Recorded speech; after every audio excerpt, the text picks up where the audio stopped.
안녕하십니까. 저는 이번에 탈성장론 그리고 적정성장론에 대한 기사를 작성한 김지섭 기자입니다.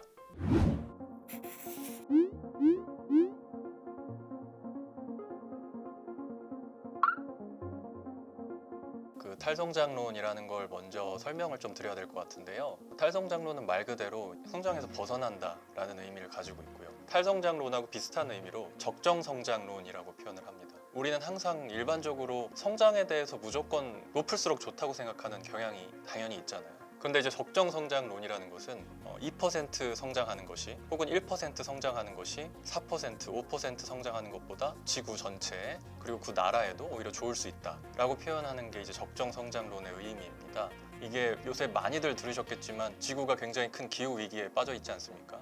굉장히 온난화도 심각하고 이런 분석들이나 연구 결과 그런 경고들이 굉장히 많이 쏟아지고 있는데 우리가 이렇게 성장을 계속해도 되는 것이냐?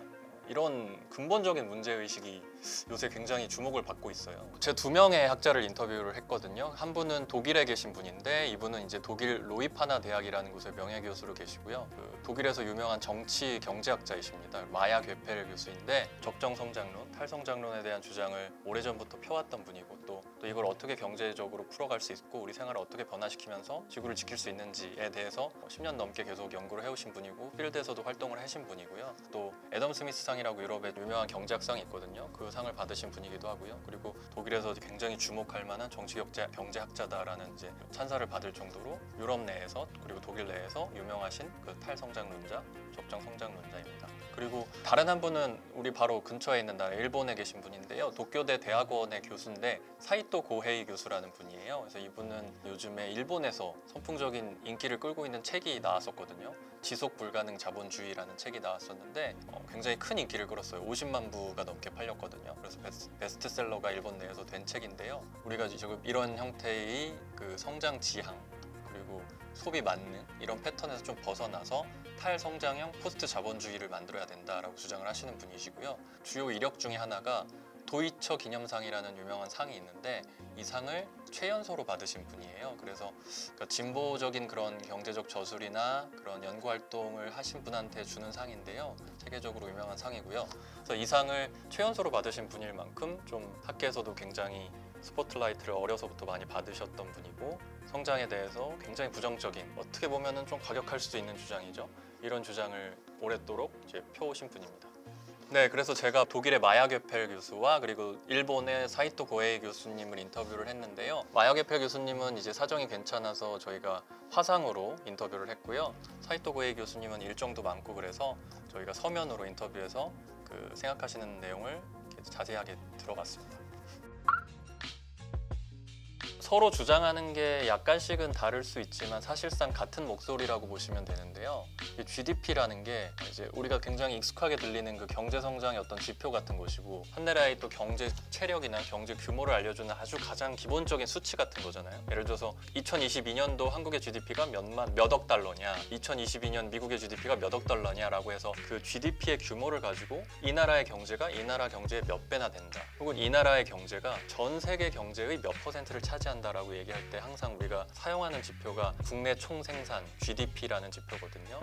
이 두 학자들은 이 GDP에 대해서 되게 부정적인 의견을 피력을 합니다. 왜냐면요, GDP라는 게 사실은 단순해요. 우리가 생각하는 게 일상적으로 GDP가 커지면 커질수록 좋다고 생각하고 있잖아요. 근데 여기에는 맹점이 있는데 뭐냐면 그 생산 활동을 하면서 당연히 그 공장에서 매연이 발생을 할 거고요. 또 제조 과정에서 오폐수가 발생해서 이제 하천으로 흘러 들어갈 수도 있을 거고요. 그리고 완성된 제품을 이동하면서 또 막대한 탄소가 배출될 수도 있을 것이고요. 이런 게 GDP에는 전혀 반영되지 않아요. 예시를 들어보면요, 막대한 양의 기름을 싣고 해상을 움직이는 선박들이 있을 수가 있는데 불행하게도 사고가 나는 경우들이 있잖아요. 거기에서 막 그 수백 톤, 수천 톤의 그 기름이 해상으로 유출되는 사고가 벌어지게 되면은 경제적 가치로 환산하면 몇 조 원 단위의 어마어마한 경제적 피해가 발생하거든요. 그 해양에서 서식하고 있는 그런 동식물들이 떼죽음을 당하게 되고 생태계가 완전히 파괴돼서 그게 완전히 복구되는 데까지 수십 년이 걸릴 수도 있고 거기를 터전으로 살고 살아가는 그런 어부들도 있을 수 있고요. 또 이런 분들이 굉장히 큰 피해를 입게 되는데 GDP에서는 자연적 훼손에 대해서 반영되지 않고요. 그 유조선 사고가 일어나면 당연히 복구 작업이 일어나잖아요. 당연히 이건 비용이 발생하는 거잖아요. 경제 활동을 하는 거잖아요. 그 기업이요. 거기에서 발생하는 경제적 비용만 GDP에 플러스가 돼요. 이게 너무 아이러니하다고 생각하지 않으신가요? 해양 생태계를 그렇게 파괴시키는 막대한 사고가 일어났는데 복구 작업을 하는 그 기업의 경제적 활동이 비용으로 환산돼서 GDP에 플러스가 된다는 얘기예요. 그러니까 이게 사실 굉장히 모순적이죠. 그러니까 결국에는 그 나라의 경제를 긍정적인 방향으로 성장시켰다라고 우리가 인식하게 되는 거예요. 그런 안 좋은 일이 벌어졌는데도요. 그러니까 이런 식의 우리가 성장을 만능이라고 생각하고 GDP를 외쳐대는 이 현실이 굉장히 잘못됐다라고 얘기를 하는 거고요. 이런 것뿐만이 아니라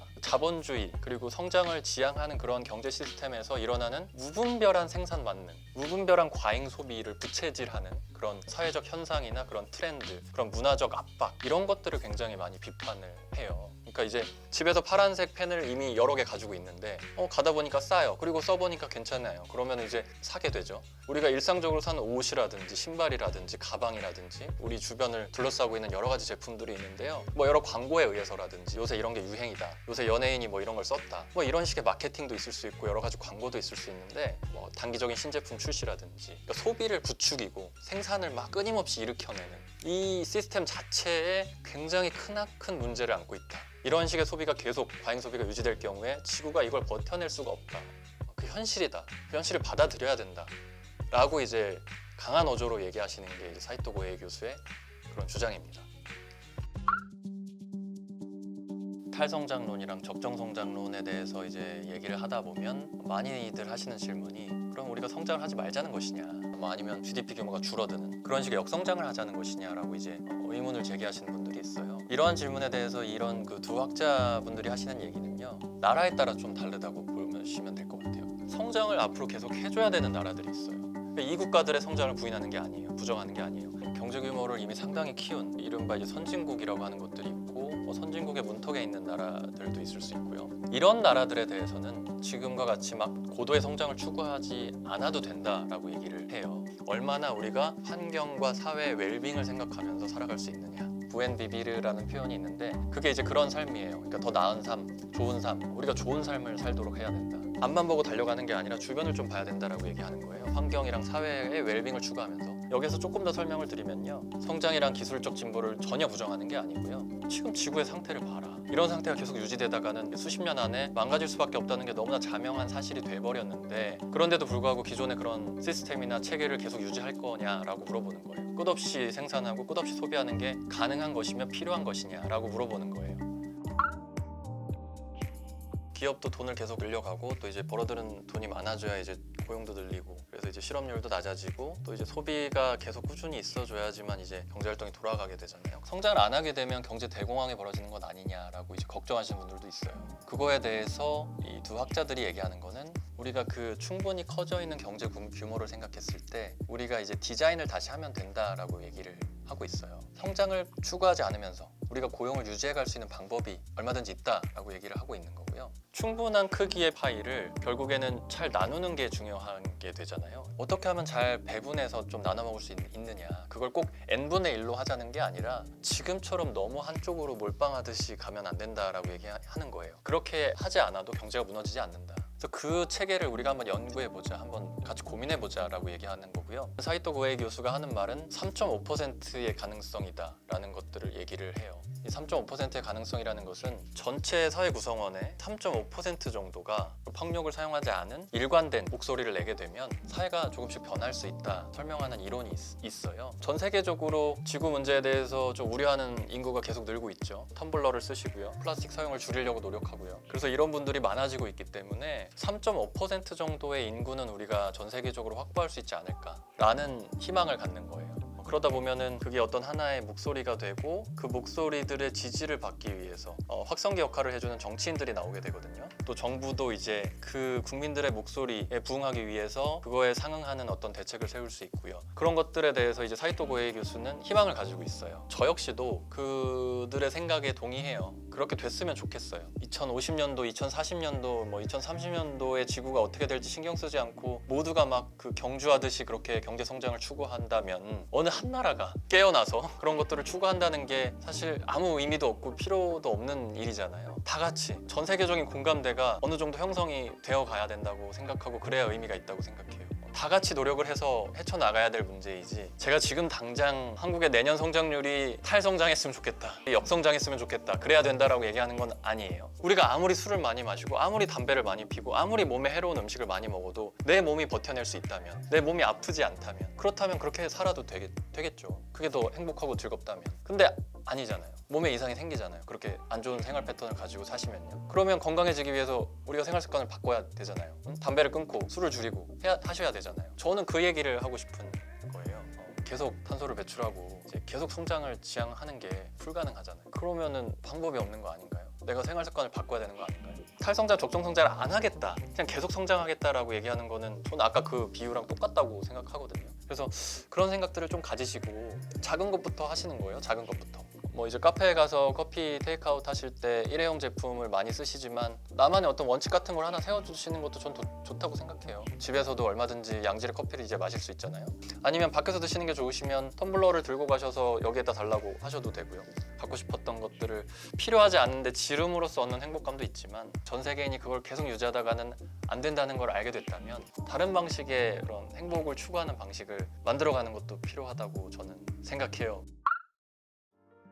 어찌됐든 환경 문제에 대해서 다들 이제 고민하고 걱정하는 사람들이 굉장히 많아졌잖아요. 좀 이런 토양이 마련된 만큼 우리가 조금 더 용기 있는 생각을 해볼 필요가 있는 거 아닌가. 성장에 대해서 좀 다른 각도로 볼 수 있는 상황이 된 거 아닌가, 이런 생각을 하고 있거든요. 그래서 여러분들도 이거에 대해서 뭐 부정적으로 생각하실 수도 있고 뭐 그럴 수도 있는데요. 한번 적정 성장이나 탈성장이 얘기하고자 하는 게 무엇인지에 대해서 한 번쯤은 들어보시고 부정적인 생각을 가지고 계시더라도 적정 성장론이나 탈성장론자들이 걱정하는 게 무엇인지에 대한 고민은 좀 같이 해보면서 서로의 의견을 좀 좁혀갈 수 있는 그런 계기가 됐으면 좋겠다, 그런 생각입니다.